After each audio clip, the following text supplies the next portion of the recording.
I don't have the app. Okay, so as we get started this morning, I just wanted to briefly go over our agenda.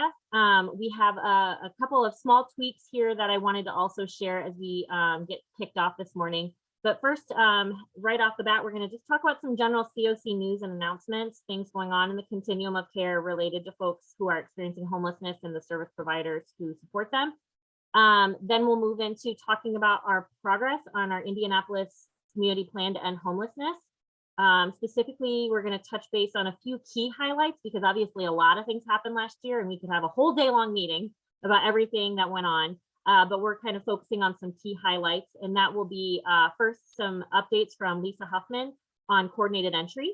Next, we'll be talking about our rehousing progress, and in particular, the response that we had in COVID-19 with the Emergency Solutions Grant funding.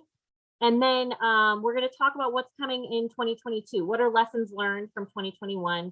What can we celebrate in 2020, 21 that happened? And what are we looking forward to coming in this next year?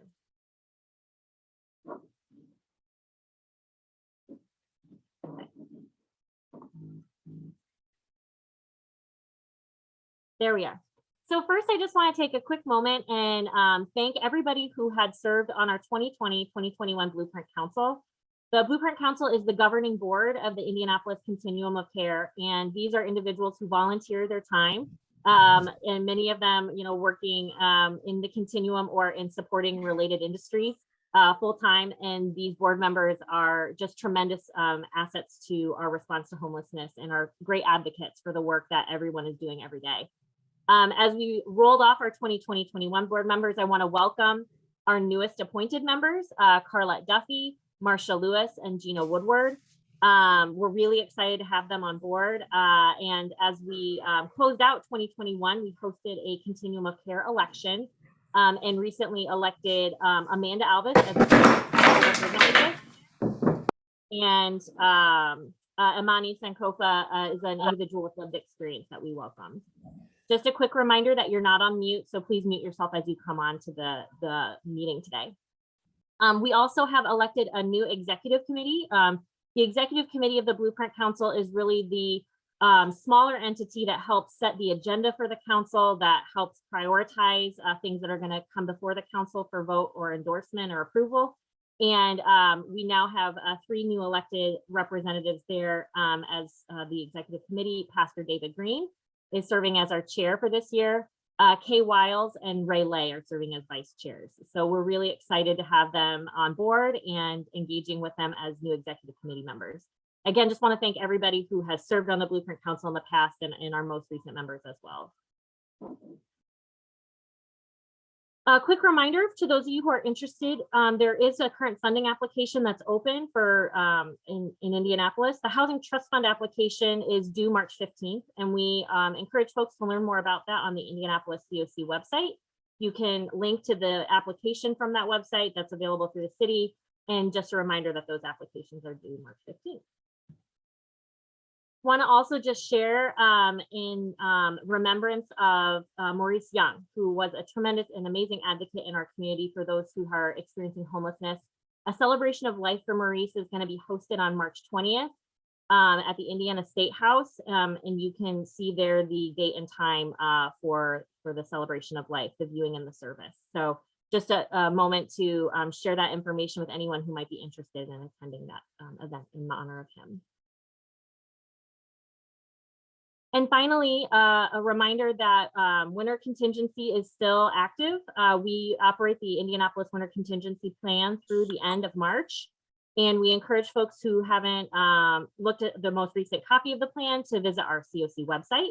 And just a quick reminder that we activate in partnership with the city an extreme temperature plan on declared weather nights only, and that's in alignment with city policy and their emergency response plan. We haven't actually had any declared extreme temperature nights this year. We hope that we do not have any for the remainder of the winter season. Those are obviously very challenging and important, events to address, but we haven't had any of those this year. And as we wrap up the winter season on March 31st, that's when our winter contingency plan will ramp down. And finally, just want to encourage folks, if you haven't had a chance to recently visit our CoC social media and website, take a look there. We've been doing a lot of updates in the last couple of months, and we're excited to share information on those platforms. In particular, my colleague Amy Gibson has been implementing a social media strategy where she's posting on Wednesdays any community information, any CoC related information, any national news or information. And if you or your organization have something you'd like us to share, please email Amy at that email address, and we'd be happy to help cross promote your event or activity. Okay, so now let's turn to the meat of our presentation today and dive into some of our community plan updates.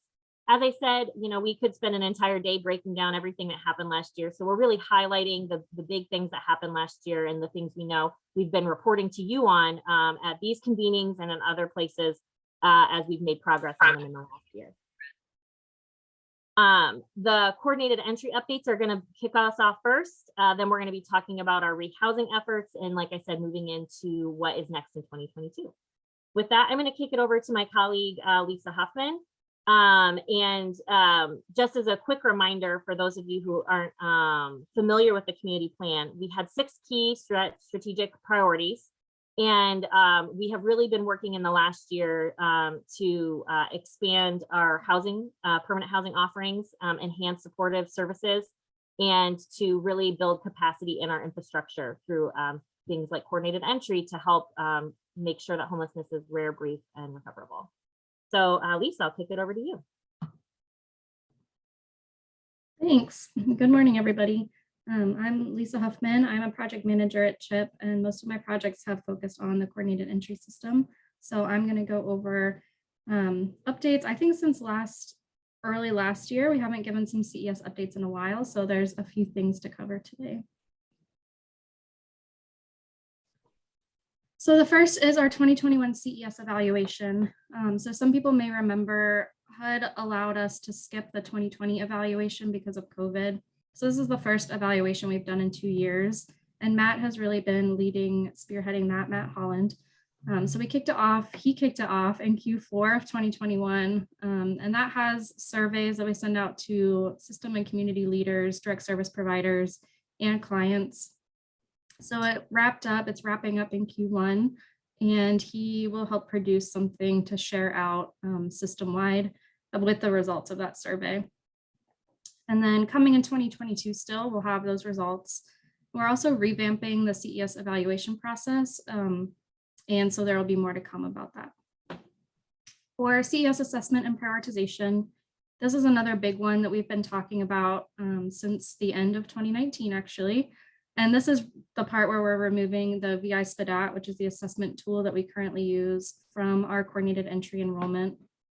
So with that comes quite a few different tasks that we need to complete to fill in all the gaps that the VI-SPDAT covers for us right now.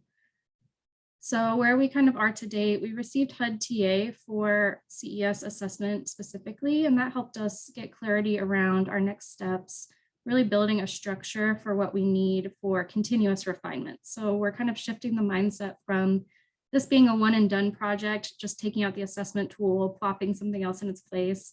I really want to set up a system where we have a starting point and we have goals that we're working towards, and we're continuously monitoring the pool and who is getting connected to housing to see if whatever prioritization scheme we use is moving us towards the goals that we set as a community. We also have a VI-SPDAT analysis in the works right now with Dr. Patrick Moynihan from IU. So this is really exciting. It's going to add to the national database. There's not very much published work on the VI-SPDAT in terms of its reliability and validity. Thank you, Matt, for explaining that acronym in the chat. So this is in the works. We'll be able to use the information we learned from that analysis to, again, continue those refinements. And we'll share out whatever we learn from that once that's completed. And then right now in progress is the assessment vision work group. And so the goal of that work group is to name what we want our assessment to be. So some things that came out of listening sessions we conducted last year might be, we want it to be lean. We only wanted to ask the questions we have to ask and no extra questions. We want it to be more equitable than the VI-SPDAT has proven to be. Different goals like that we'll be able to continue working towards. So still to come in 2022 for this work is another work group to really define vulnerability. When we choose a prioritization scheme, that's basically saying that those are the people we're going to house first in our community. So it's really important for the community, especially community leadership, to have a similar vision for how we're defining vulnerability and therefore who will get connected to housing first, so that we're all on the same page and can be moving forward with that. And then after that, there will be kind of implementation for prioritization, how to match to program types. So right now the VI-SPDAT score tells us these scores go to rapid rehousing, these scores go to permanent supportive housing. We'd like to be a little bit more flexible, but we need to figure out how we know who we're referring to which programs.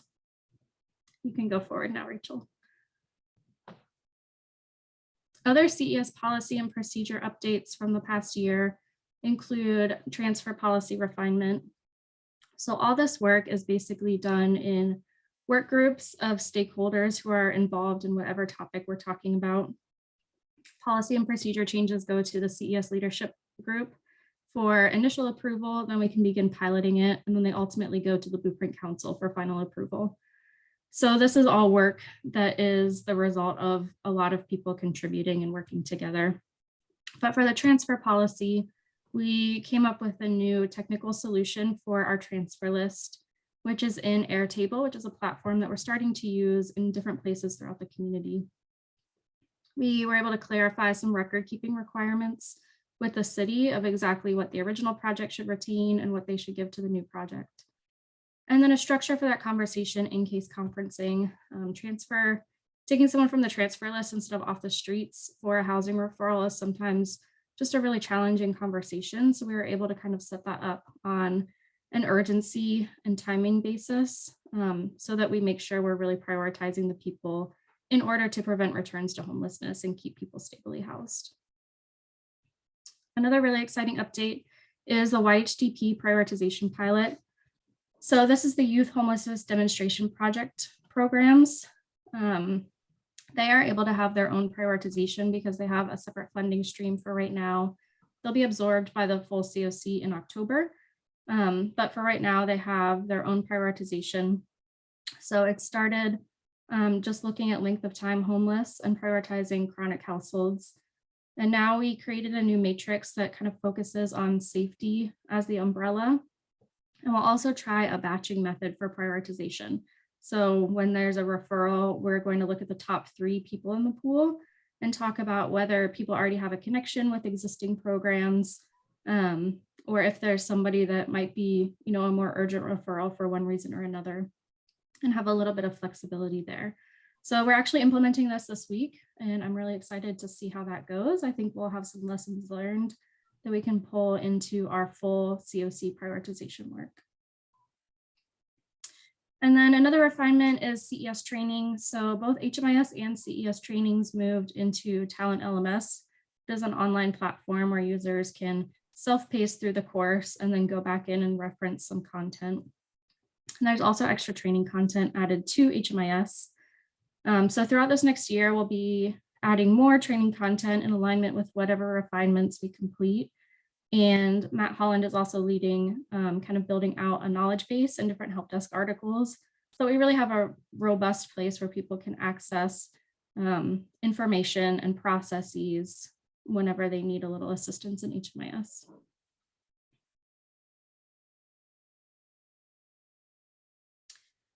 And then these are CES tools that we built out in HMIS. So again, these have come from some people's ideas. An individual might say, hey, this thing isn't working. Is there a way to make it better? And then the CES team has kind of collaborated on this. And then Gwen Beebe is our senior data analyst, but also really has that technical expertise in HMIS to make these tools happen. So the auto exit report is one new tool that we're using. Anybody in the system is able to access the auto exit report and easily take steps to ensure people don't auto exit from their CES enrollment, which is what they need to keep active to stay on the prioritization list and get housing referrals. We've also had some documentation collection improvements. So this is tied to our CES refinement of creating a culture around importance of documentation. So this improves fairness. More households in the pool are referral ready, and efficiency when households have the documents that they need for move-in at the time of referral or shortly after. So there's a client level dashlet on each client's dashboard in HMIS that shows what docs they have or are missing. And then there are also program level reports where you can kind of scroll through all the clients and see who has docs or what's missing. Gwen also built a really amazing automated chronic checklist. So this is something that our assessors specifically have been asking for years, but I think it was much more challenging to build in HMIS than probably any of us besides Gwen realized. So we weren't able to do it until recently, but this is really cool because it pulls in existing HMIS data about shelter enrollments or outreach services to tell us what's already in the system that we can use for documentation. So before, assessors had to kind of comb through all the HMIS data and see what they can use. And this has something where they just click a button and it autofills anything that's already in HMIS for specific months. We have a few tracking tools we've rolled out. The housing status tracker for Home Now and the voucher status tracker for IHA vouchers. So this has really improved communication around these system-wide initiatives. There are so many different players in each of those programs. And so everyone can kind of access the same information, update the information themselves, and it simplifies some data entry requirements, including making it really easy to add that move-in date when somebody's housed. And then the veteran by name list is last but not least. Some of you know this has been in the works for years. We've had different iterations of it. And now I think we've gotten to really have a solid working veteran by name list. So again, this is the result of a lot of hard work by Matt Holland, Gwen Beebe, our veteran providers giving input. But it identifies all veterans experiencing homelessness. So it's a little bit different than the prioritization list. And it's really led to a more effective case conferencing and resource targeting. And this will also allow us to support some system impact tracking over time. So those are some exciting tools. If anybody has questions, feel free to reach out to me. I may not be an expert on all of them, but I can connect you to who is. But yeah.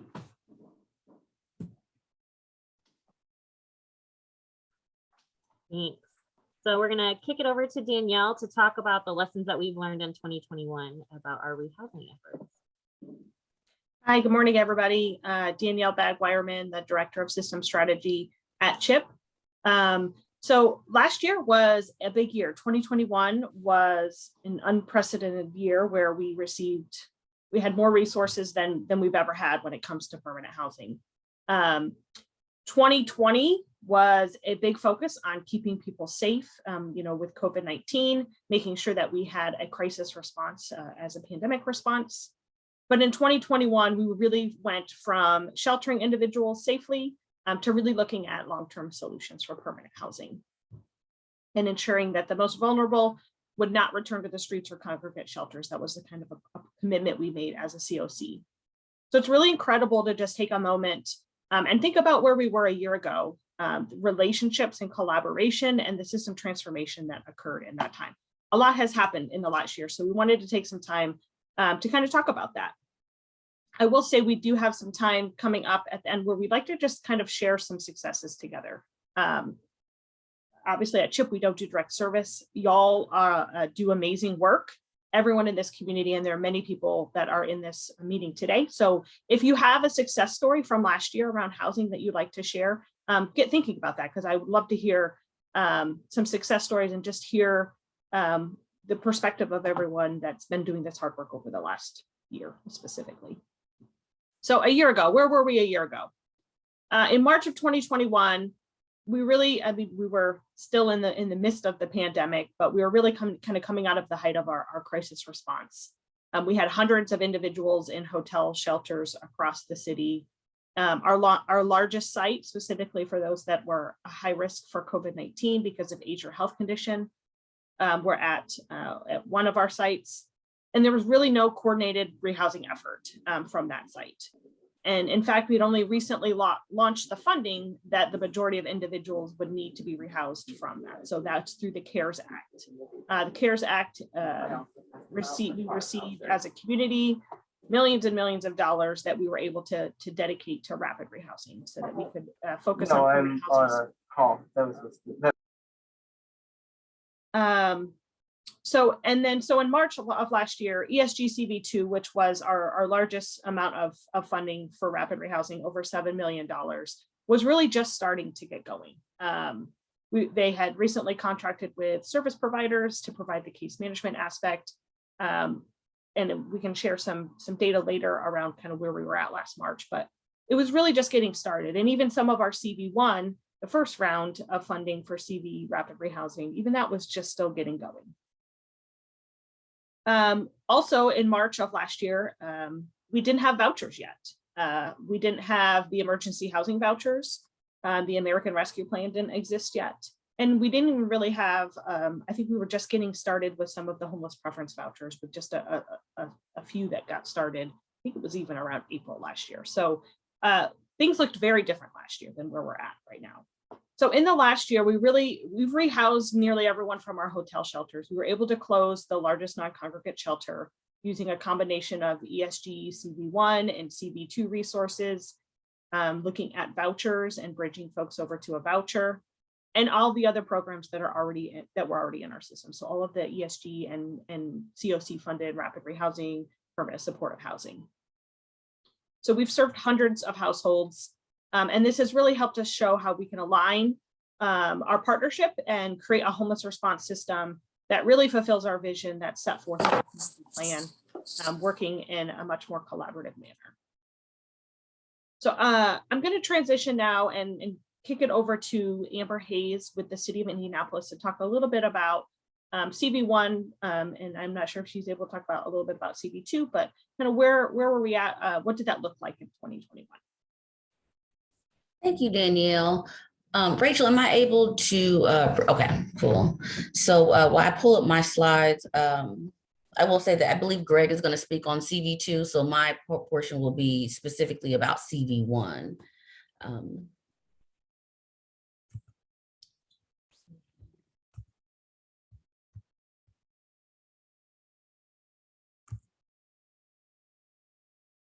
Okay, are you guys able to see?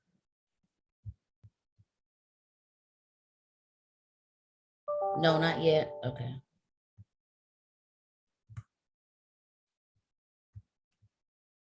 My Microsoft just froze. So give me just one moment. I'm trying to restart the program so No that you problem. have your lovely slides that you. Yeah, no problem. So while Rachel gets that together, I'll kind of just briefly maybe talk about what I'll go over. So I'm going to take a quick snapshot of CV1 data. So I'll go over the organizations that were funded, the different activities that we funded with our CV funds. I'll take a look at kind of the breakdown of where those funds were spent. And then I'll take a look at the number of clients served. Now, unfortunately, like when I report my information quarterly to HUD, I have to report CV1 and CV2 together. So I was able to separate the numbers, but I was not able to separate the number of clients served. So when you see the slide on the number of clients served, it will include CV2. And I also would like for you guys to keep in mind that this data is as of December 31st of 2021. So that was the the last quarterly report that was submitted. We have one coming up at the end of March. So the data will be updated at that point. But these numbers for today will just reflect 2021. And then also, I can mention while I wait on that, we did receive some updates from HUD a couple of weeks ago, about 2 or 3 weeks ago, that if you remember, we were looking at an 80% expenditure deadline by March 31st of this year. So that would be less than a month from today. But they did let us know that they have done away with that. Okay, thank you. They have done away with that deadline. So we no longer have to meet that expectation of expending 80% by the end of this month. So that was, greatly appreciated, because at the rate we were moving, we've been moving we did meet the 20% deadline back in September. So that was great. And we're on a good projection, but I don't think we quite would have been able to make that 80%. So that's good that they done away with that. Okay, so this first slide here just gives you a quick breakdown of the CV1 agencies that were funded in 2020, I believe. Yeah, all the contracts were made effective in 2020. So we have 7 different organizations under rapid rehousing. We have 1 organization that received funding for emergency shelter. And then there was 2 different categories for emergency shelter. There was just the regular emergency shelter, and then there was the temporary emergency shelter, which would be like the Crown Plaza that was temporary. And then we also had 1 HMIS award for CHIP. Next slide, please. Or am I able to move them? No.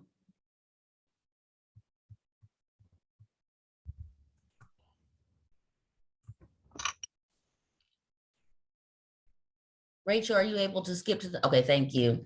Okay, yeah, so this next slide here just shows us the breakdown of funding for CV1.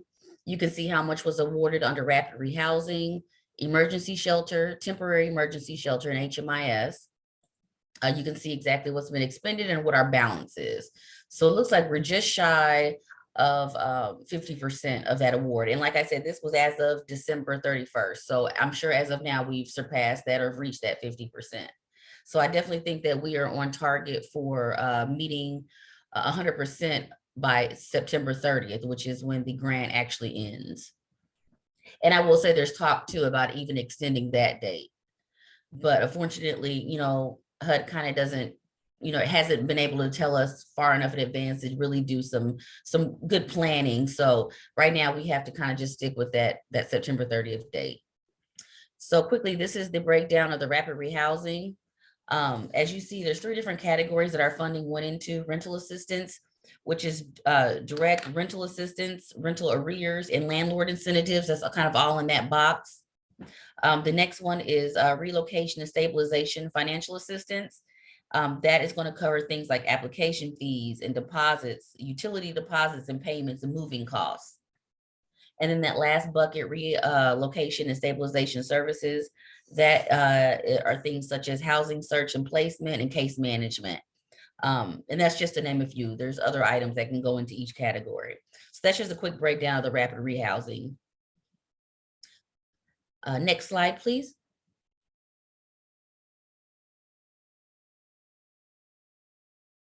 All right, and this right here is a breakdown of both the temporary shelter and the emergency shelter. So essential services will cover things like case management, transportation, mental health services, education services, employment assistance, and there's a couple other things that can fall under that category. Operations are things like maintenance, rent, utilities, insurance, and things like that to actually operate the shelter. So that's the breakdown then of those funds. And quickly here, that these are the number of clients served. And like I said, this is as of July 31st. So this first group, the rapid rehousing number, that's going to include CV2.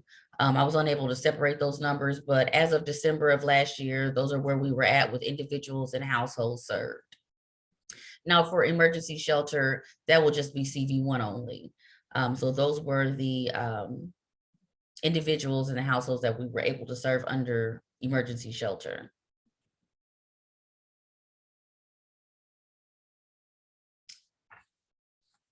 All right, and so that was kind of just the breakdown of CV1.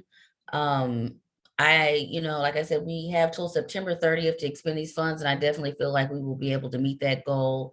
So yeah, so that's that breakdown. I'll pass it back over to Rachel. I am having a lot of freezing issues, so I just went off screen here, and I will pull up the rest of our presentation as we transition back over. I just want to share that I received a urgent message from Greg Stocking this morning, who was going to be sharing about what is happening at Merchants, and he was in the dentist chair as I was speaking to him. So obviously things not going great for Greg. So send him your thoughts. He's actually not going to be able to be here this morning to share his information. but we will still talk a little bit about what was going on last year with our response. And I'm going to kick it to Danielle to move that forward as I open up this presentation, and hopefully it will come on your screen here in just a moment.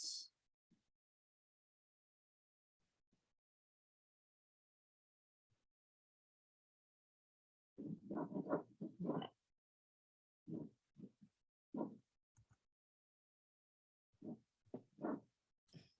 All right.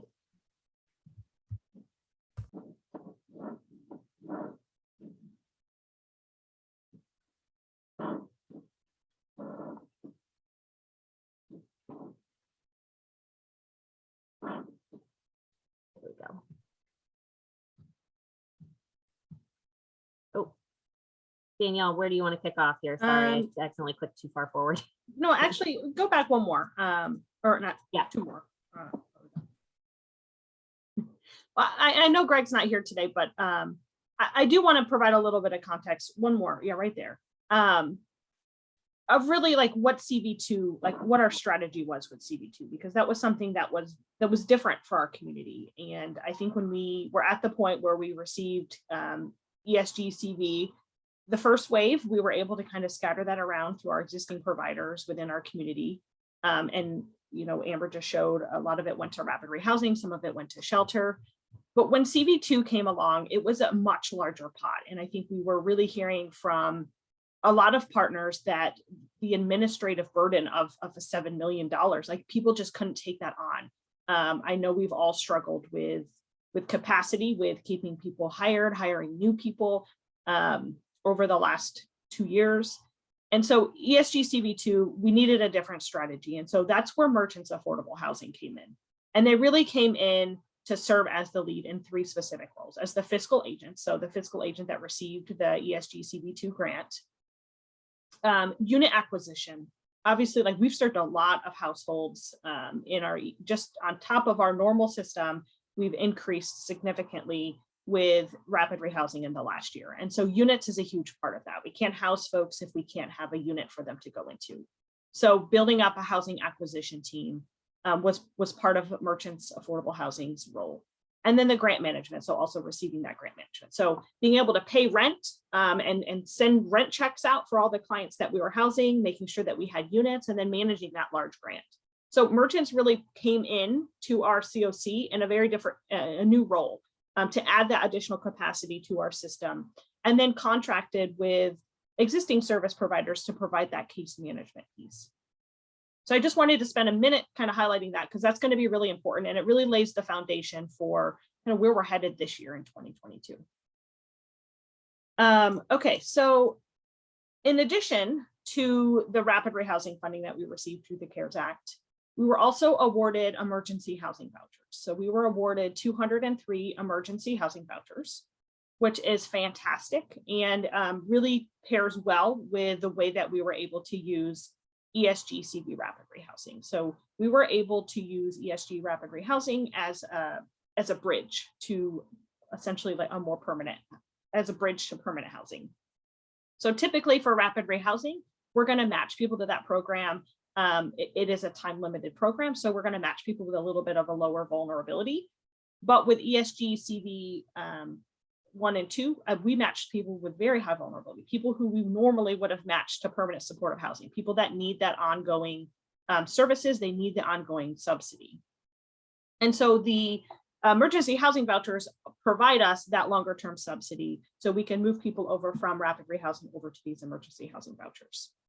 So we're in the midst right now of filling up all those vouchers. And then in addition to that, we were able to partner with IHA, the housing agency, and there was an additional allotment of homeless preference vouchers to our system. In 2020, we didn't have any vouchers, not a single homeless preference voucher, which really kind of slowed a lot of the movement in our system.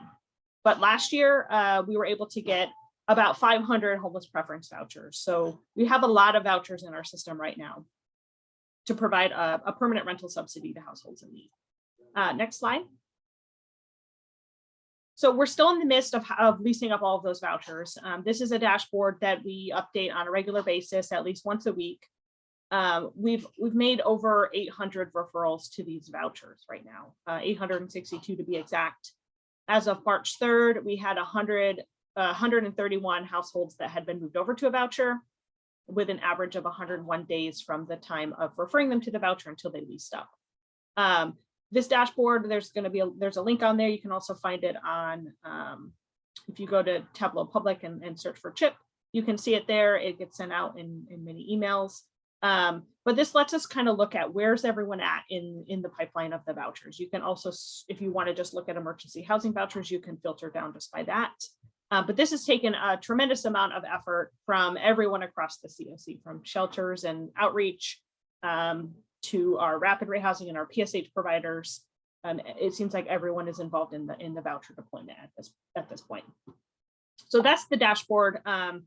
Continuing to see success, continuing to get more and more people, at least through that process. There's a lot of people in the voucher process right now.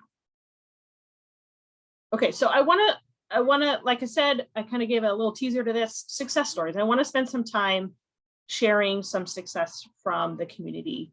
I can kind of get us started on the next slide, which is really around ESG CV2 specifically.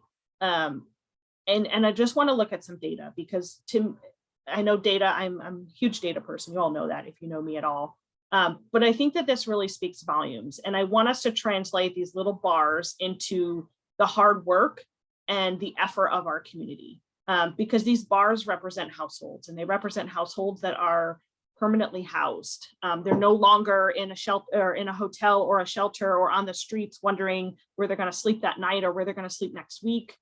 They're in their own units now. And I think that the way this is broken down is, as we rolled out ESG CV2 from December of 2020, which is when the contract, merchants received the contract, until April of 2021. That's about 5 months-ish. We housed about 71 households. So there was a lot of work, a lot of partners that are involved in ESG CV2. We were able to house 71 households. Now from May until September, so we received some HUD technical assistance, and I know we've spoke about this in the CoC convenings last year, but we really shifted and we pivoted and we tried new things, and it was a wild, wild ride. Things were changing very quickly, sometimes by the hour. A lot of people kind of rallied around together to create a core rehousing team over at the Crown Plaza non-congregate shelter. And then from May to September, look at how much our housing placements improved. They nearly tripled in that time frame from December to April until May to September. Huge. And this is because everyone was able to come together, to rally around at the Crown Plaza. This is also not everyone was from the Crown Plaza that we housed through ESG CV2. This is also in part of our amazing street outreach professionals who are also able to do that same thing, take those same components of this core rehousing team and implement that to folks that were still living unsheltered. So that to me speaks volumes. I know as a community, we really had a goal that we could get everybody housed from the non-congregate shelter by the time it ended in the end of September. And then since then, from October until now, we've continued to house people through ESG CV2. It's looked a little bit differently because one of the things we wanted to do with ESG CV rapid rehousing, specifically ESG CV2, was ensure that we could give everyone a full 12 months of rental assistance. And Amber mentioned that the deadline to actually expend the funds is this year in September. And so we needed to have everybody housed at the end of last September to be able to give them that guaranteed 12 months of rental assistance. We've continued to house people, and we've started using CV2 in as an extra, sometimes dually enrolling them in CV2, using it as a way to break down some barriers, to be able to provide things, some of the flexible funding and the incentives that are part of CV2, being able to pair those with other things, continuing to house folks, but making sure that the people we are housing, we have a plan for them. If they do need an ongoing subsidy after September of this year, what does that look like? Are they in the process of getting a voucher? Are they enrolled in another program? So I just wanted to share this because I think this is a huge success, and the numbers really don't lie about how much hard work we put in, specifically from May to September of last year. And that work really couldn't have been done without the many, many people that were involved over at the NCS. So I want to kick it back, and if you would like to share a success story, this doesn't have to be related to CV2. It could be CV1. It could be any other housing that has happened in the last year. One thing I did want to kind of throw out there is a cool thing that came online last year was our first, or our only currently youth PSH project, which is really awesome at Pando Aspen. So I don't know if anyone's on here from Pando that wants to share about success of Pando. We had a lot going on with Yhtp last year. So just want to kick it over to the group if you all want to share a success story around housing for 2021.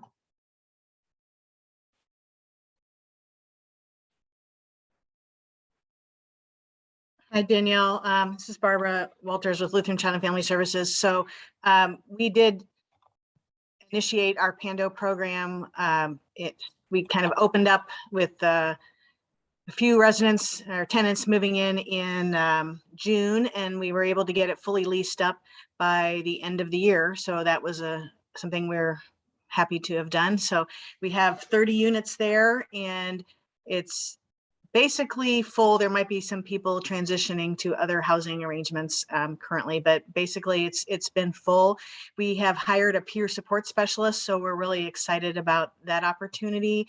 And he's starting to work on a program, bringing in some partners, for volunteer partners, to do some mentoring programs with the tenants. And we're doing community events every week, at least once, sometimes twice. And we're just really excited to get started. We're learning a lot. We know we have a lot still to learn. So we look forward to working with a number of you all as we learn and grow through this first year of operation. So thank you.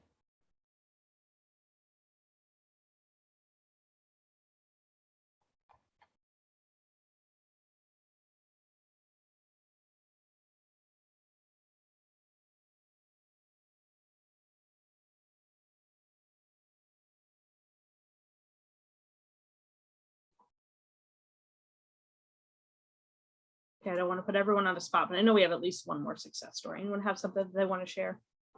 I like to fill space, so I'll jump in.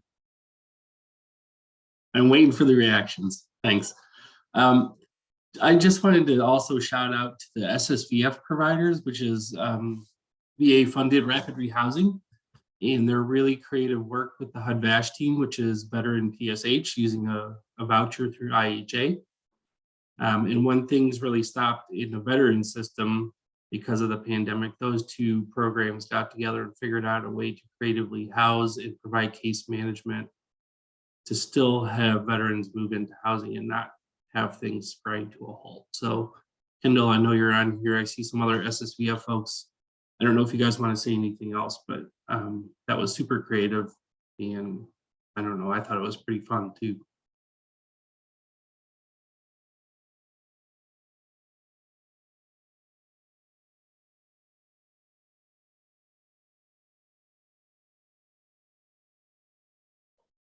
Okay, we can continue on. Feel free to use the chat if there are other successes that you want to share.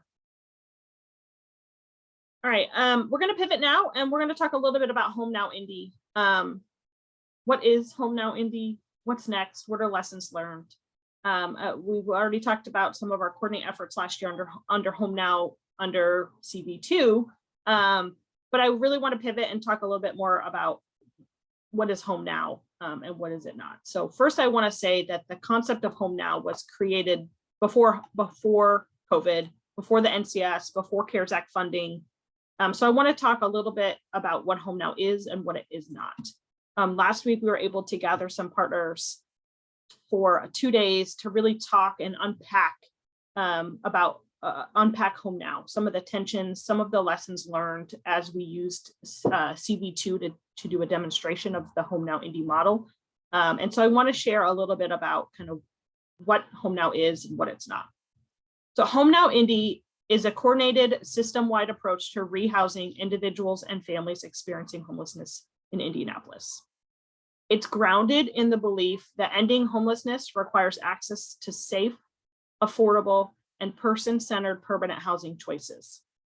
It's driven by a commitment to reduce the length of time people live unhoused by expanding permanent housing choices, creating more efficiencies in the rehousing process, developing more robust and dynamic relationships with landlords and housing providers, and strengthens a collective impact approach that supports the end-to-end rehousing process. So you'll notice in that description, I didn't mention a single partner. I didn't mention a single program. I didn't mention a single population. So what Home Now is not. So I will say we used ESG CV2 and that funding and a rapid rehousing program to help demonstrate some of the components of Home Now Indy and that components of a rehousing system. But that's not all of what Home Now is. So Home Now Indy is not a program. It's not a COVID response. It's not based on or tied to a single funding source or grant. Home Now Indy isn't one organization or entity. It's not competitive with other housing programs, and it should not exist outside our parallel of our rehousing efforts. Home Now Indy should be how we approach rehousing in our community. It should encompass our collective efforts to support people from referral to permanent housing and to housing stability. So while we were able to use ESG CV2 to kind of kickstart this concept and to centralize some of the rehousing system components, particularly we use CV2 to test out this fiscal and grant administration and housing acquisition. So those three roles that Merchants Affordable Housing played. We used that to demonstrate how we can centralize some of those components. And I think we've learned a lot of lessons over the last year around what works, what doesn't work, where we still have gaps, where we have pain points, where we still have things, tough conversations we need to have together as a community. So Home Now really was envisioned before COVID-19, but CV2 was the vehicle that helped us bring some of it to life. So let's talk about kind of the whole system. When we think about our system of rehousing, like what are the components? And so if Rachel, if you go to the next slide, we've shared a couple different kind of renditions of this flower graphic is what we call it. But really, these are the components of an effective rehousing system. So it comes everywhere from like onboarding and training. How do we do that? How do we centralize some of these components so that they can be more effective and can be more system facing? How do we make sure that everyone who comes into our system, regardless of what their role is in our system, has the same onboarding and training, can be rooted and grounded in the same values as the entire CoC? So really, this is about how do we make this less siloed and start to make these components more system facing, more centralized. It's about orienting the work that we do across the CoC to restructure ourselves in a way that in which housing is central and pulls the collective skills of our community together so that we can begin to operate as a system instead of individual agencies, programs, grants, etc. So I think we were able to demonstrate a lot of this through CV2 with the core rehousing team. So there were many people that were there from many different organizations, many different paychecks that we all receive from different places. But when we were there, we were all working together under this Home Now name, which was really exciting because it didn't matter who your employer was or is at the end of the day. It was really about working together to make sure that we could rehouse folks from the NCS. So when we get to implementation, we really see Home Now as an alignment of all of the rehousing activities that we do in our system so that the efforts coordinated together, regardless of where a client is referred. They should have access to services that they need to get from homelessness to housed. Last week, I mentioned that we convened many rehousing partners to talk about the vision of Home Now and really start talking about how do we operationalize this? What do we do outside of CV2? What's the next step of this? And we're going to be spending a lot of time this year intentionally having conversations with partners around the CoC about Home Now Indy, the model of rehousing, and identifying opportunities to take this work system wide. So the next thing I want to kind of share, the next slide, is really about how we've already started doing some of this. We've spent the last 3 years nearly talking about outreach. I think with all of the restructuring work that we did with Clutch Consulting, one of the first things we started to do and started to pilot was what does that look like to make our housing or our street outreach housing focused and more centralized. And so we've been piloting, for lack of a better term, for the last 3 years and really trying some new things around outreach.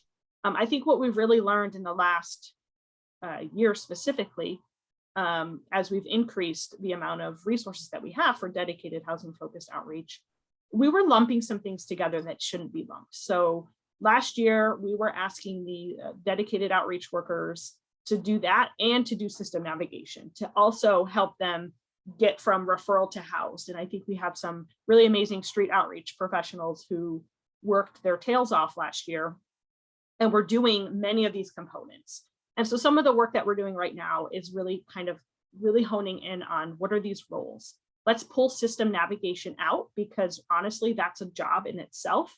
And how do we start centralizing that system-wide, so that everyone in our system has, or every client in our system has a system navigation services available to them. So how do we start breaking this down so that when we think of coordinate entry referral to housed, how do we break that down? And we really see housing focused dedicated outreach really being from engagement, when you're engaging somebody that's on the street, until getting them up to the point of coordinate entry referral.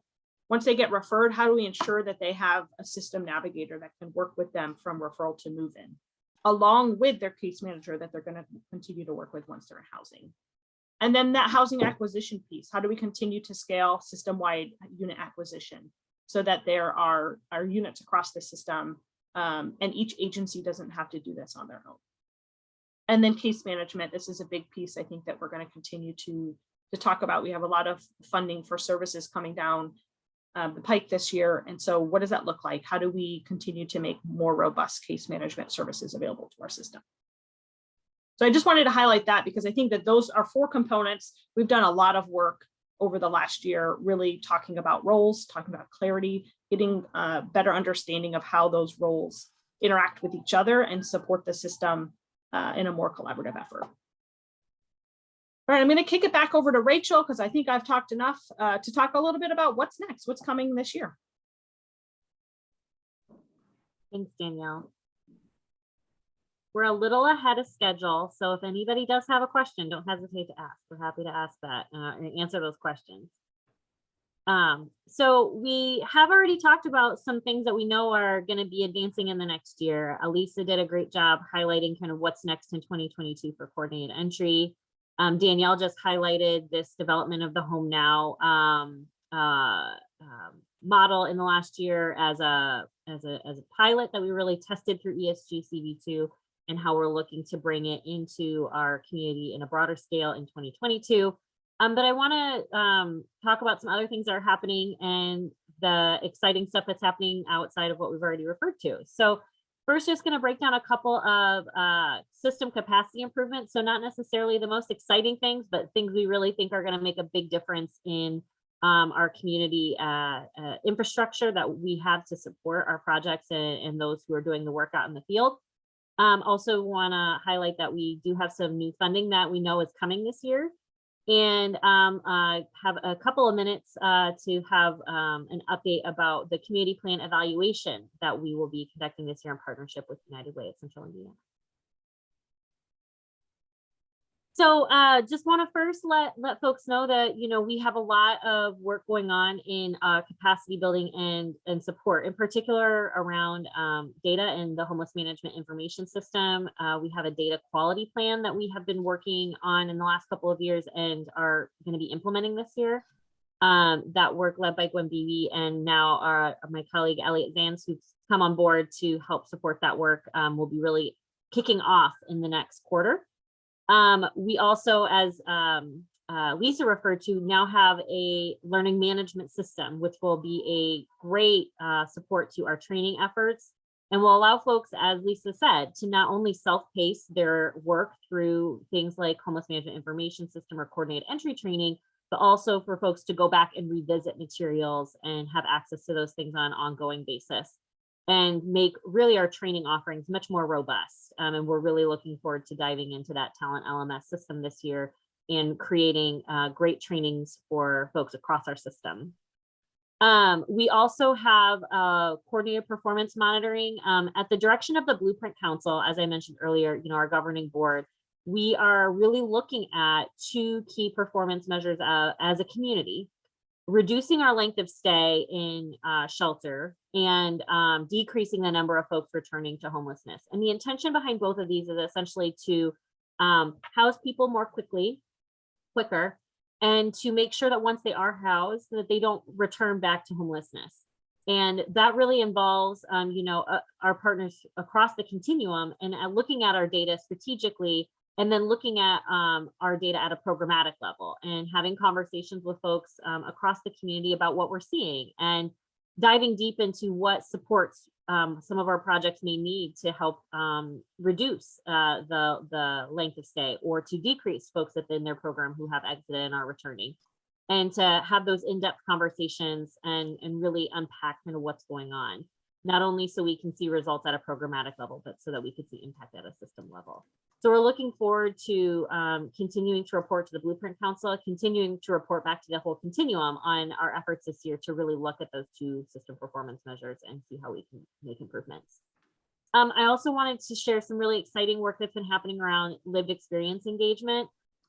We have been discussing and prioritizing the engagement of folks with lived experience. It's in our community plan. It's a part of our goals related to racial equity, but we haven't had a really good strategy or capacity to implement anything across our whole community for all folks.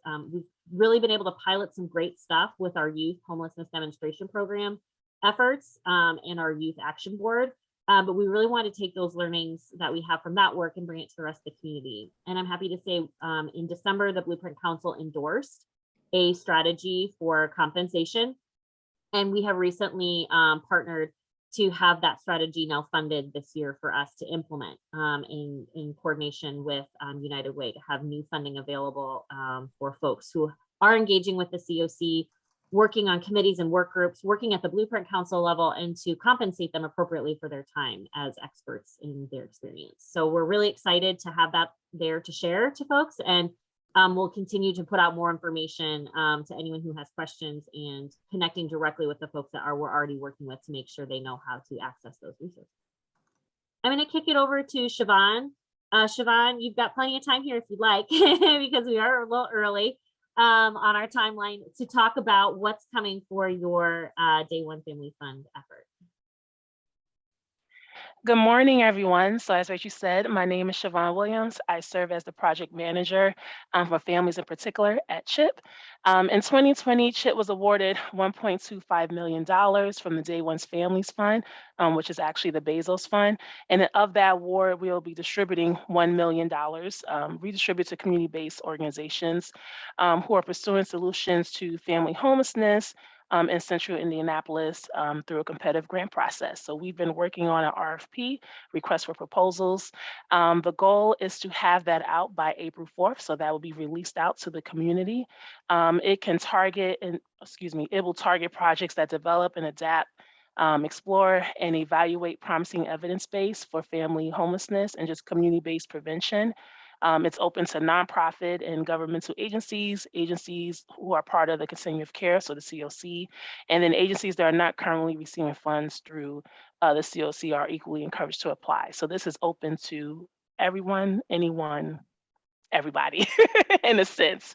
But the goal is really to making sure that we are able to have strategies and preventions and interventions for family homelessness. Listed on the chart here, you can see, again, it'll be released April 4th. Proposals will be due May 31st, 2022. We will review the process of proposals between June 6th and June 10th, and then the announcement on June 20th, of those who've been selected. We will be having some, how can I call it, TA, I guess technical assistance workshops as well. That's not listed yet, but it'll be between the time of when the release is open of the RFP and before it closes. And feel free to email me. I'll put my email in the chat if you have any questions or concerns.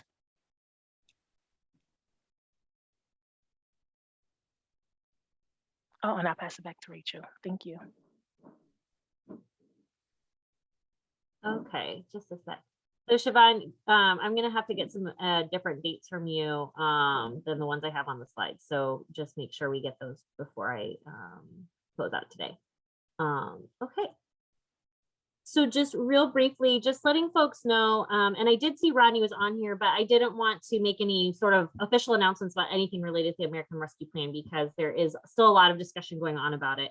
But we do know that those announcements about the dollars that will be available will be coming soon to our community, and really encourage folks to keep an eye on announcements from the city, to keep an eye on our CoC social media to hear more about those. We know that the mayor and the city have committed to making a significant investment in affordable and supportive housing for those who are experiencing homelessness with these dollars. And we're really excited about that. But we don't have official numbers or any sort of specific dates yet that are being widely released to anybody. So we want to make sure that if folks are interested, they're continuing to keep informed about those. And we definitely will be putting out, a lot of announcements once we know more about when those dates are and how much money will be available and things like that. Again, Rodney, I don't know if you have anything else you'd like to share, but just really excited for what's coming in the American Rescue Plan funding. And looking forward to everybody, working together to submit their applications for that when it comes open. We're very close. In the next couple of weeks, we'll be laying out a plan. It's really exciting. It's really exciting. I think we were talking just last week, people had said when HPRP happened, we'd never have as much money, and now look at where we are in response to COVID and all these resources. So we really have a tremendous opportunity to make a real difference and continue all of that work. It's going to be really great to see what comes next, in 2022. And like I said, we are a little bit ahead of schedule, and I think Mary is on. I saw her pop on earlier. So Mary, are you here and want to talk a little bit more about the community plan evaluation? I am here. Hi, Rachel. Can you allow me to share my screen, and we'll see if that works. I can walk through some slides. Yeah, Danielle, can you do that? I think you've got the host role, so. Should be good to go.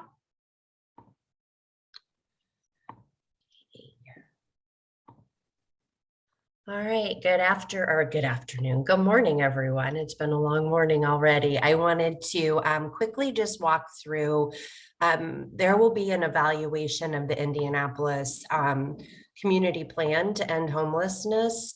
And this evaluation is going to focus on the 46 key strategies and in the 6 priority areas, as well as the 40 key strategies with the special populations. Really quickly for all of you, the strategic priorities, I brought this one up as an example. This is strategic priority 1. They are not changing. What is going to be evaluated are the key strategies that fall within the priority areas. And the evaluation will look at each one of them and go through and evaluate, did we meet that strategy or not, and what still needs to be done. I want to emphasize this is not changing the community plan structure. The values, the priorities, the populations remain intact. There will be listening sessions across the CoC and stakeholders as it pertains to evaluating those key strategies. There'll also be an assessment of the current landscape. When this was developed, and most all of you were a part of the development, back in 2017-18, it was a very different landscape. So there's going to be looking at the current landscape, particularly the funding that is in the community now for the next couple of years. And then there'll be a full evaluation to be shared publicly across all of the spectrums that you see listed. Then there'll be a development of what are called optimal updates. So those strategies to determine which of those strategies need to stay because there's still work to be done, which need to be modified based on the current landscape, and so on. There will be a continuous loop of information. This is the rough timeline. RFP will be released this month for an entity, a consulting firm to do this work. June through September, collecting, evaluating, and assessing. September through December, really looking at the optimal key strategies, again, on the bottom with some due dates around those. The evaluation will engage the CoC in the process. These are not boxes that sit by themselves. There will be crossing back and forth throughout the evaluation process and the development of updates in listening across the CoC, sharing back out and listening again. So just know that over the next several months, many of you will be contacted and evaluation information requested. So there, as we learn more, we will, there's the stop share button. We will announce the award of the project and move forward in May. So that is my update. Are there any questions for Mary and about the community plan evaluation? Okay, wow, we are continuing to be early on our agenda, which I will say is, I don't think anyone is ever sad if we end early. I know the joke is that we like to say we're giving you back a couple of minutes, but we may give you back a whole half hour if we're not careful, which is exciting. But we appreciate everybody being on this morning. And I did see Amanda and Carlette are both here and wanted to jump on over into our council conversations if they are ready to be on screen or on voice. I wanted to just share before we hop into the discussion with Amanda and Carlette that we are really excited to have both of them joining us on the Blueprint Council, and just want to take a quick moment to introduce these two women before we get started. First, Amanda Elvis is the lead path coordinator at Adult and Child, and Amanda's well known in our community as a street outreach worker, an advocate in our CoC, and she's been working with folks on the street for many years and helping them not only on the street, but also in housing. She was elected to the Blueprint Council as a part of the 2022 recent election. So she's a new member, and we're so excited to have her on today to learn a little bit more about her. Carlette Duffy is Deputy Director of Program Management at the Indianapolis Office of Public Health and Safety. Carlette is highly respected in our community for her expertise in working with those who have experienced incarceration. Her own experiences in this area make her an ideal appointed candidate for the Blueprint Council. And as the CoC really continues to examine our data and look for partnership opportunities with other systems like the reentry system, we're really excited to have Carla on board to inform our partnership and our work with that group of folks in reentry. So with that, I will kick it on into our conversation. Our Carlette and Amanda here. And like I said, I thought I saw you. You can feel free to unmute yourselves. Good morning. Hi, Amanda. Good morning, everyone. Hi, Carlette. Thanks for being on camera too. Appreciate it.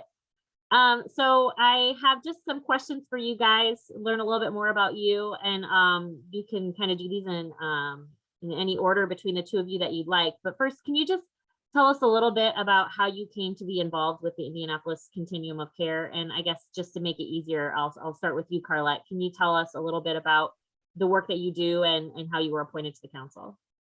So when I joined the administration in the Office of Public Health and Safety, I initially wanted to be the director of reentry, and eventually I became the director of reentry. Reentry is obviously a passion of mine. I check a lot of those boxes that are lived experience in terms of if you've ever been homeless, if you've ever been technically homeless, maybe not necessarily HUD's definition of it, you know, so which all of us are very familiar with that. I was formerly incarcerated, so and then also just, you know, wanting to give back to the community to help the Carlettes of the world. I kind of stole that from Mila Eldridge, our clerk. She's like, I'm always working for the Milas of the world. So those who are going through a lot of those same struggles and trying to help them with the paths that worked well, not only for me, but for others that I've worked with in the community. I've been, actually last year, I was promoted to deputy director. So I now oversee reentry, homelessness, and food insecurity for the city of Indianapolis in the Office of Public Health and Safety.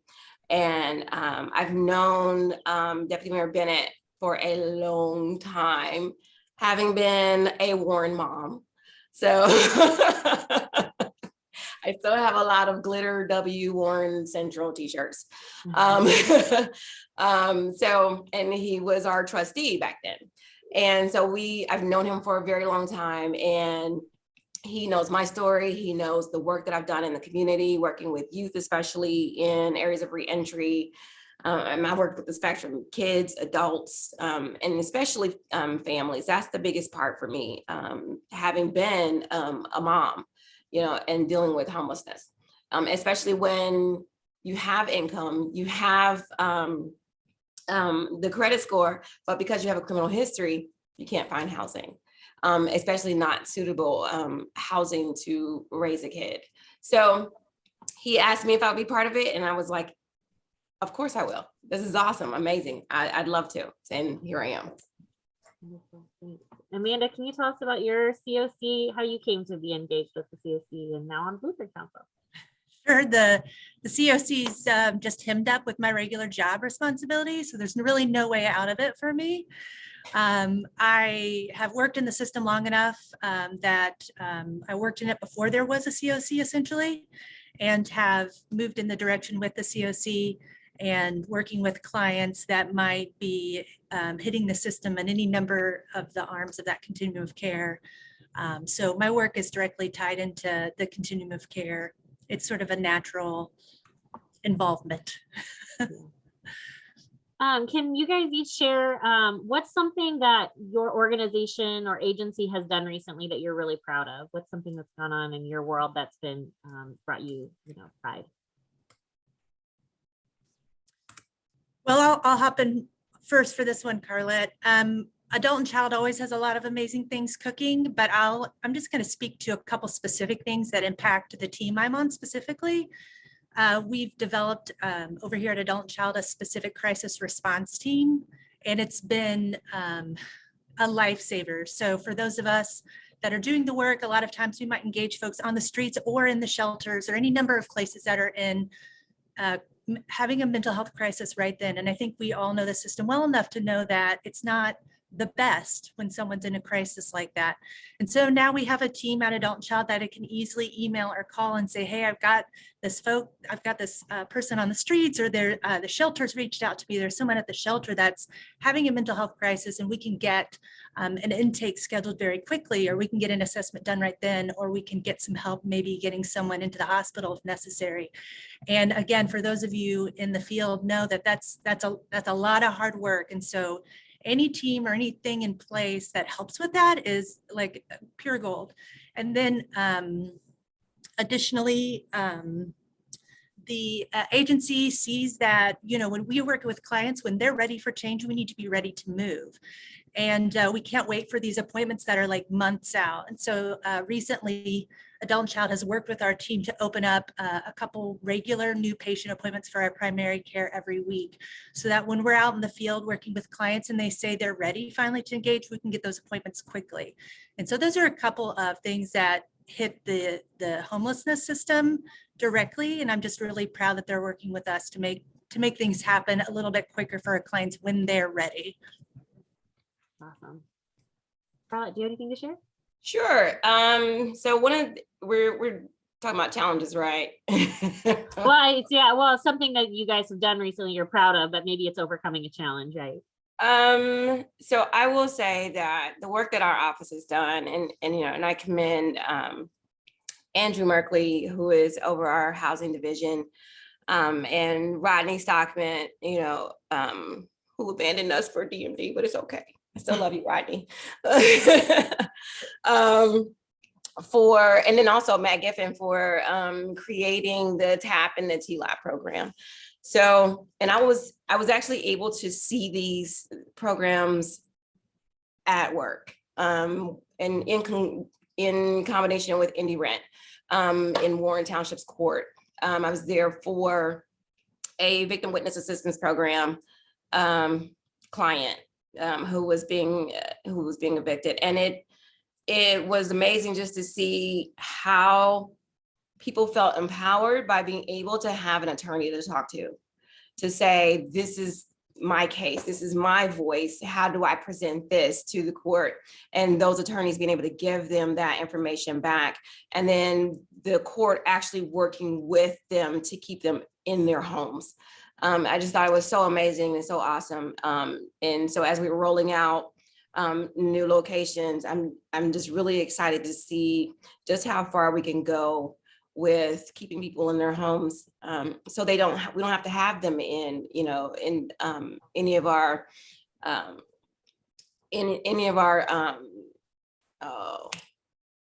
non-congregate housing or or any of our shelters. So I haven't had enough coffee this morning, I'm sorry.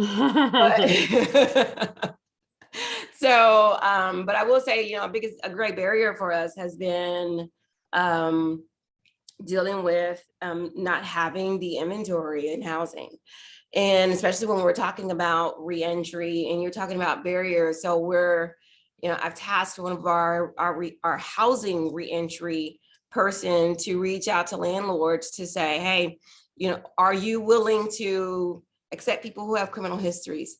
If you don't accept all, which ones are you excluding? Are you willing to accept vouchers? Are you willing to accept people who may have evictions? So, and there's not a lot that say yes to all three of those. So it restricts, and constricts the market a lot in terms of what we have available to us. And for those who are not familiar with VWAP, it stands for Victim Witness Assistance Program, which we've had to use a lot in the last 2 years. And often we will put individuals in secure emergency housing placement when their lives are being threatened. And a lot of the clients that we're working with are having those issues, the same issues. If we have to rehouse you and you were in substandard housing to begin with because your credit is not good, because you don't have income or you don't have enough income, or you've been renting from the same private landlord for 30 years and they've allowed you to keep your rent at $600 a month and you've got 5 dogs, so it's like, it's difficult, but being able to overcome these barriers and having this awesome team to work with has been amazing. Yeah, that's great to hear. Amanda, what do you think are challenges you see in the community? Carla talked about unit inventory. What are things you see? Well, I see a lot of, we have an amazing system. We have a lot of amazing workers in the system, really good leadership, a lot of really good vision at the table. And it's been my experience over the pandemic that we've lost a bit of the connection and heart and our ability to come together.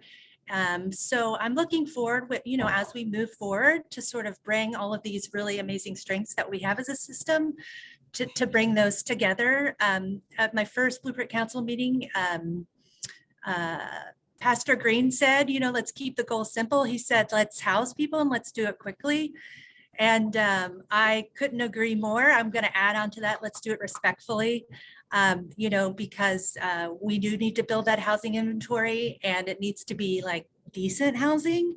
And so let's not just throw people into housing. Let's do it respectfully. And then additionally, let's keep people housed. I see the great successes with all these people recently housed. I'm excited and hopeful to see that they stay housed. So that's going to be, that's a challenge we have moving forward, I want to say right here. So I think in order to do that, we need to be able to come together, all these amazing strengths and vision that we have, they need to come together. And we need to be able to have honest, open, and clear communication among all the stakeholders so that we can get to work. Fantastic. That's fantastic. I completely agree that communication is so important. And as we're going to be talking about as we wrap up today too, I'm so excited. I think we're going to be able to start offering some of our CoC meetings in person again. So I think having the chance to connect and have that heart you were talking about does make a difference. I know we all have Zoom fatigue, but I think we also we do miss that interpersonal connection when you're there in person, staring somebody in the face. It does make a difference. So looking forward to sharing more about that in a little bit too. I want to ask you guys just some personal things about you. What is one place that you would like to visit? What it could be, far away or nearby. What's somewhere you'd like to go, Carlette? Oh man. I would love to go to Victoria Falls. It's like right on the border between Zambia and Zimbabwe. Oh, it is so beautiful. And for someone who does not like to hike, that's a hike I would do. So that's one place I would like to go to. That sounds awesome. What about you, Amanda? Where would you like to go? Well, I'm a super nerd, for those of you that don't know me, and I'm excited. It's finally happening in the end of April. I'm going to the John C. Campbell Folk School to do a long weekend class on mushrooms, on like hunting mushrooms, how to find them, which ones are poisonous, how to cultivate them and keep them and prepare them. So heading to the John C. Campbell Folk School for the mushroom class. That sounds awesome. I think the most important thing you need to learn is which ones are not poisonous. So yeah. That's always been something that would keep me away from mushroom hunting, is not being clear on which ones are going to make you sick. So I hope you enjoy that trip, and I hope you have learn a lot. You could do a lunch and learn about mushrooms for us at the CoC if you'd like afterwards. You bet. Amanda, what's something that brings you joy? Well, the work is really, really hard, and it's constantly hitting walls for those of us that are boots on the ground. But I got to tell you, there's nothing that beats genuine connection with clients and other service providers to like learn why some of us are in the field, or to see those I work with in the field, really connecting with clients and breaking down barriers. And I've become a sort of a pro at measuring success appropriately too. So I'm quick to pick up on very small successes and even identify huge ones, of course, but it's a real joy to do the work and to connect with the clients. I will say those that we work with too are, pros at reading the room and identifying BS. So they don't really play around, right?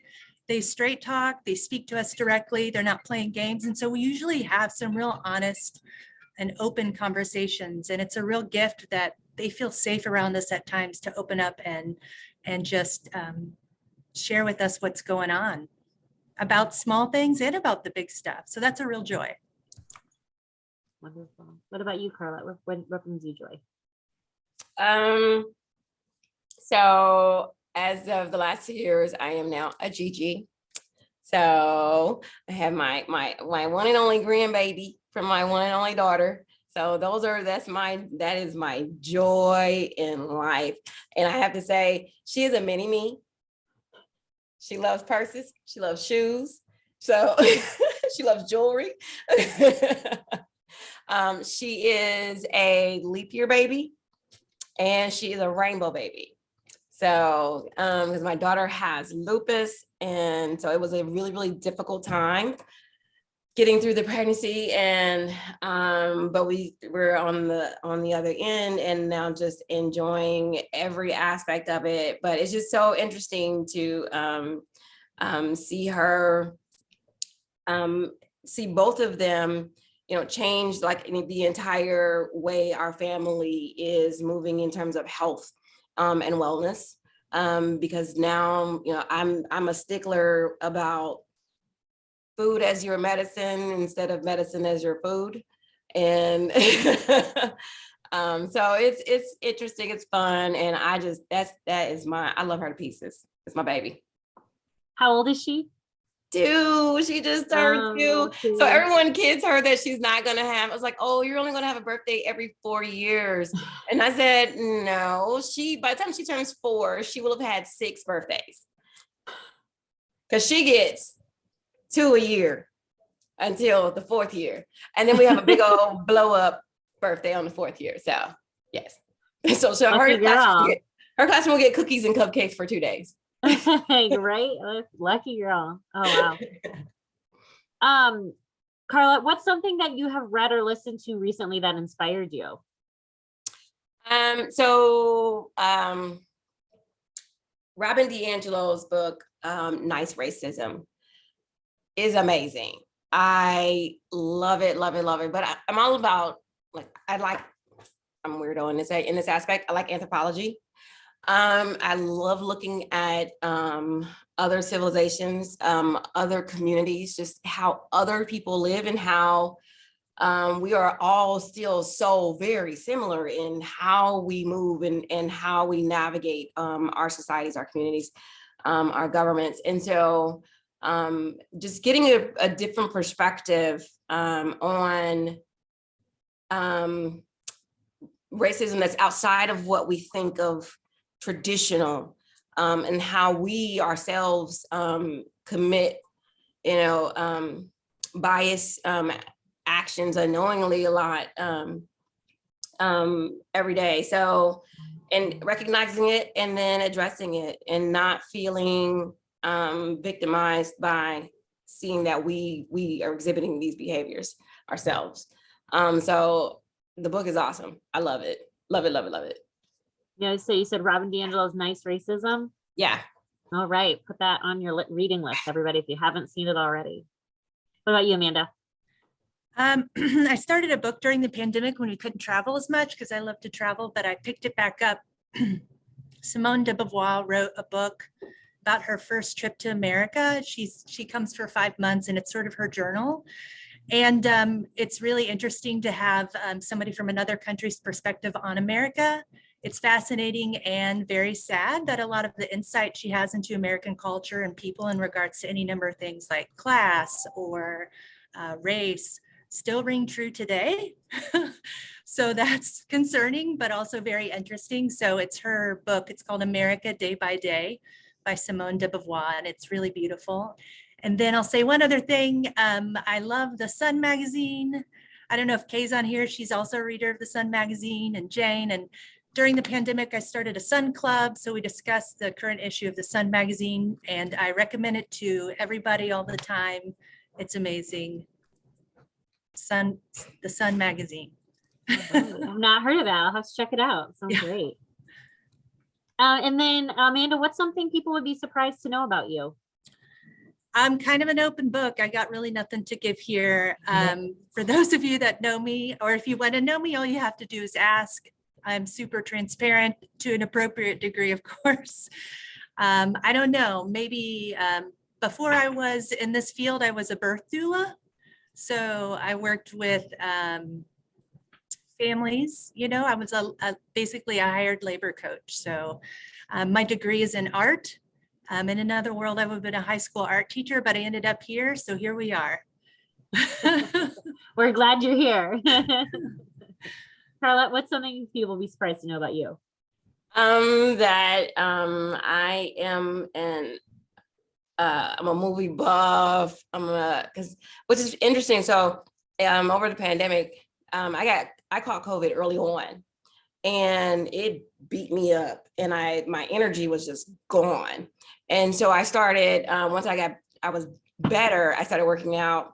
So with a trainer, and I hate to work out. So I've lost about 80 pounds now. Yeah. So it's been interesting. But I like sedentary life. I love movies, and I am a geek when it comes to just like the more weird and introspective and crazy the movie, I love it even more. So like Gattaca, I don't know if everybody's seen that or not. I don't know. I love that movie because it's just the science in it is just crazy. Or for something more recent, the new Matrix. A lot of people didn't like it. I loved it. I thought it fit very well with the timeline. So, and I don't like to be bothered when I'm watching movies because I need to see every single second of it. And yet people seem to want to talk to me right when like the most craziest thing is happening. And it's like, okay. But yeah, that's me. I'm a movie buff. I love being at home. Then until I get a text from my trainer saying, "Are you coming?" I'm like, "Yes, I'm coming." Well, congratulations to you. That's tremendous. And Thank you. I will admit to being somebody who talks during movies. So on behalf of all of us who do that, I apologize for those of you who are really trying to enjoy No, it. you can talk during the movie. I'm happy if it's about the movie. But don't come at me and talk to me about some dog across the street in the park and I'm trying to watch this movie. It's like, I have to lock my door. I know. Well, thank you guys so much for sharing all this about you. I really appreciate it. I don't know if anybody else here on the group has any questions or anything like that for our Blueprint Council members, but just really appreciate you guys sharing a little bit about your life, your perspective, and I just am grateful to have you on today.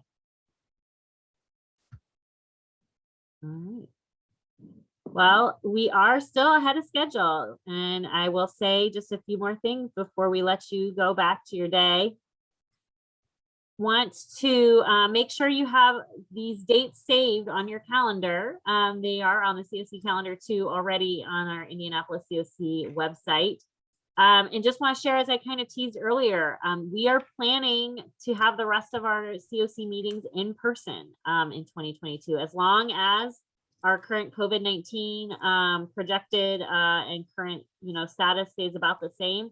We are looking at ways we will be able to safely meet in person. So really excited about that. I will say also, we are looking at hybrid as an option, but really want to make sure we are prioritizing a high quality meeting experience for everybody. So keep an eye on your email for our plans in July and September and November.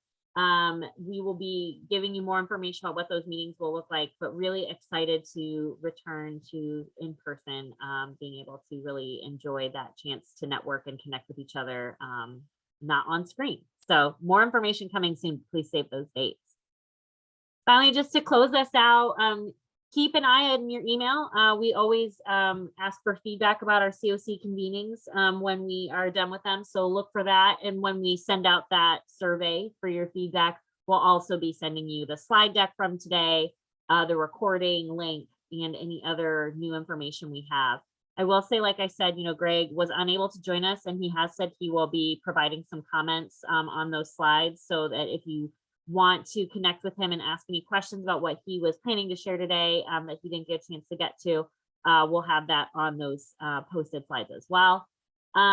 Please connect with us and via email if you have general questions or need meeting information.